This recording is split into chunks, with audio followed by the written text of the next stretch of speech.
for the past 2.5 years running, and just this week we hit some of our highest marks ever. This now a live look back at Lukeville, 7:34 in the morning.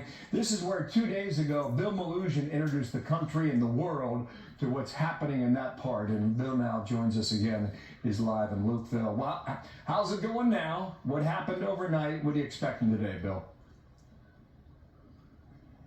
Bill, it has only gotten worse. It is a non-stop flow of mass illegal immigration out here in Lukeville. Border Patrol will process people out during the day, and by sunrise, you see the results. We're told there are over 900 people waiting in line right here. These guys are looking at with the campfire are from Senegal and Guinea, and this is what the demographics have been here. It's adult men from all over the world, large numbers from Africa. We've talked to guys from Mauritania, Liberia, Gambia, India, Syria, Morocco. I'm told there were 251 people from Guinea who crossed here in this area yesterday. It's no longer just those Northern Triangle countries like we saw in 2021. For most of these guys, they have little to no fear of consequences for crossing illegally. They're expecting to get released into the United States, and there's really a line of people almost as far as the eye can see that shows up here almost every morning. We want to show you the situation before sunrise here. Take a look at this video. We shot this just a few hours ago before the sun came up. It gets really cold out here, so these guys will start campfires in an effort to stay warm, and they'll essentially burn anything they can find. They'll pull brush out of the desert, they'll burn plastic, foil, the fumes get really bad out here, really anything they can find to stay warm. And we talk about how there's just a non-stop flow. Take a look at this video we shot late yesterday in the evening. There was another breach in the border wall out here in Lukeville, and masses of hundreds of people began pouring in and crossing illegally. You'll see them walking down the road right to where I'm standing delivering this live shot to you, where Border Patrol has been trying to process people out. Well, they can't get people out in time because it is a never-ending flow of mass illegal immigration. And we've had a chance to talk to a lot of the guys out here. None of them are asylum seekers that we've talked to so far. They all say they want to work or link up with family in the United States. They expect to be released, and they told us the cities they're planning to go to. Take a listen.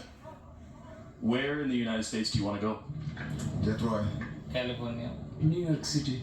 Nueva York. New York City. I have family members there. A Miami. ¿Y a dónde vas en los Estados Unidos? ¿Qué ciudad? Omaha. Omaha, Nebraska. Miami. Omaha. Oklahoma?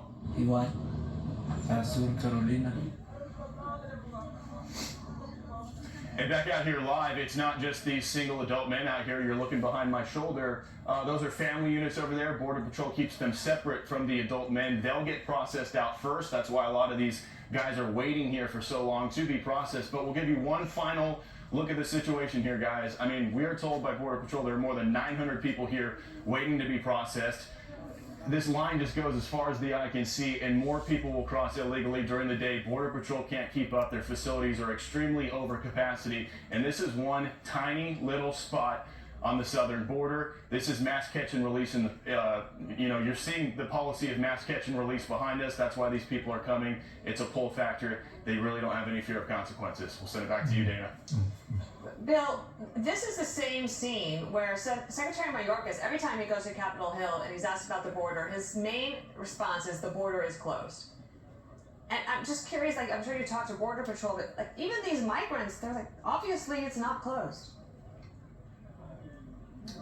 Yeah, I mean, I don't even know what to say at this point. We're in year number 3 of this. Every time we hear that the border is closed, I mean, take a look at the situation. Does this look like a closed border? And this is one single part of the border. There are breaches all along the border, and these guys will wave to the cameras. They all have cities they're planning to go to. They really don't have any fear of deportation. They believe that they're going to be processed, released into the United States, and yeah, I don't even know what to say at this point when we hear them say that the border is closed or secure, because all visual evidence says otherwise. Well, thanks for being there for us. Yep, and you really don't need to say anything because we can see it with our own eyes. Thank you, Bill. Rodney Scott's a former Border Patrol chief now with me, and Rodney, good morning to you. We have seen boats cross the Mediterranean and try to reach the shores of Spain or Italy or Greece, and that's ongoing at times. But name a country in the world who runs their immigration policy like this. Yeah, it doesn't exist. You can't really continue to be a nation if you don't have borders, and we've basically dissolved our borders. And today we have an argument in Congress and the Senate And I think people are looking at it wrong. Literally, the Democrats are fighting hard. They're line in the sand to keep the border open. Why would you do that? Can you answer that question? Because we've been asking it for years. I think it's time for America to answer that question, and people need to understand what's really going on. It's not just about the aliens and migrants that you see on the screen, and Bill knows this, he's out there. Lukeville is an area that has been controlled by the Sinaloa cartel for decades. It's primarily a drug smuggling corridor because of those two highways on the south side of the border. It's actually fairly easy for the Mexican government to shut this stuff down. They're not helping because the U.S. government has not asked them to help. And all this activity that you're looking at on the screen is literally just a distraction for the Sinaloa cartel to keep Border Patrol busy so they can bring the second wave, people that don't want their fingerprints on a scanner, fentanyl, narcotics, and who knows what else into the United States at will. People forget Phoenix is directly north, too. Remember Jay Johnson, DHS secretary, a couple of years ago? Just remember what he said then. Roll this.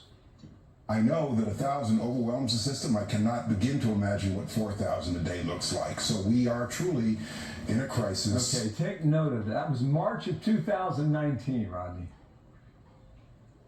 Yeah, and the funny thing is he worked very, very closely with who is now the Secretary of DHS, Alejandro Mayorkas.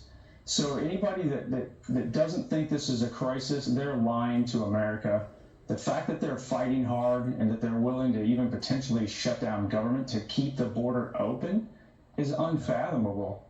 This is a national security risk. Well, you don't have an election. You had Chris Klim on yesterday. He did a great job as well. He was awesome. You're exactly right about that. We don't have an election for 11 months. So if this administration wants to keep this policy, they can do it for almost another year. Who knows what we get then? Rodney, thank you for your time. We'll stay in contact. Thanks.